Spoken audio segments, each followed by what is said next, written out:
Сәлем достар, Java бағдарламалау тіліне арналған бейне сабаққа қош келдіңіздер.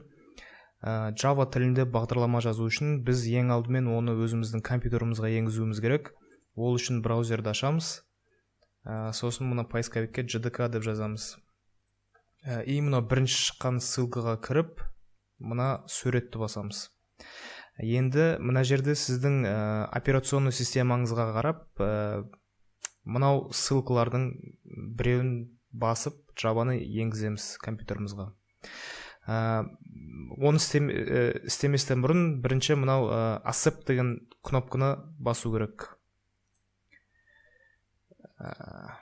Так, accept'ті бастық. Енді менде Windows операционный системасы тұр, сол үшін мен мұнау exe деген файлды компьютеріме енгізем.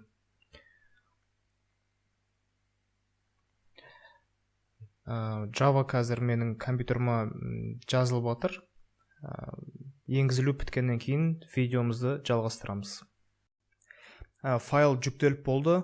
Енді бұны ашып, біз Java'ны өзіміздің компьютерға енгізуді бастаймыз.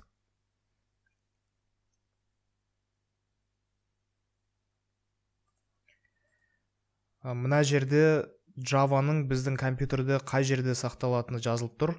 C program files Java JDK 12. Осы адрес бізге қазір керек болады.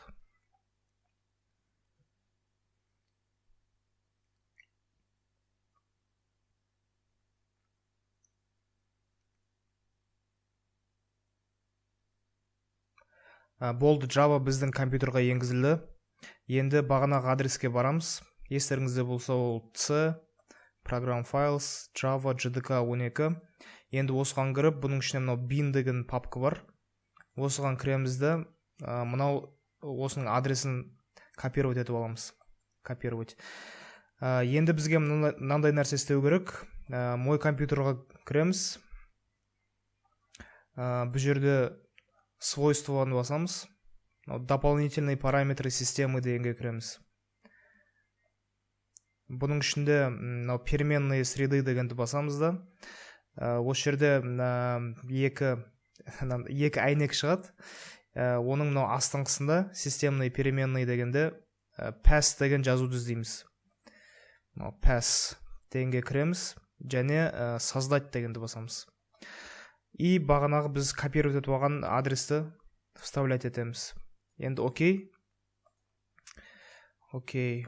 Болды, енді осының бәрін істеп болғаннан кейін біз Java'ның біздің компьютерға дұрыс енгізілгенін тексеруіміз керек. Ол үшін біз командная строканы ашамыз. Командная строканы ашу үшін мынау неге поискқа cmd деп жазамыз. Ағылшынша cmd. И бізге мынау командная строка шығады, осыны ашамызды. Осы жерге Java version деп жазамыз. Java version.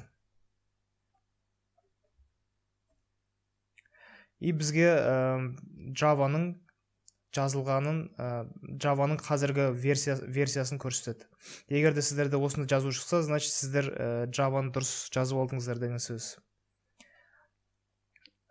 Так. Кейін тағы Java-мен бірге компилятор деген нәрсе жүреді.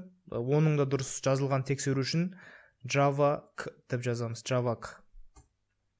Және бізге мынандай жазулар шығу керек. Егер сіздерде тура осындай жазулар шықса, значит сіз Java-ны дұрыс енгіздіңіз деген сөз.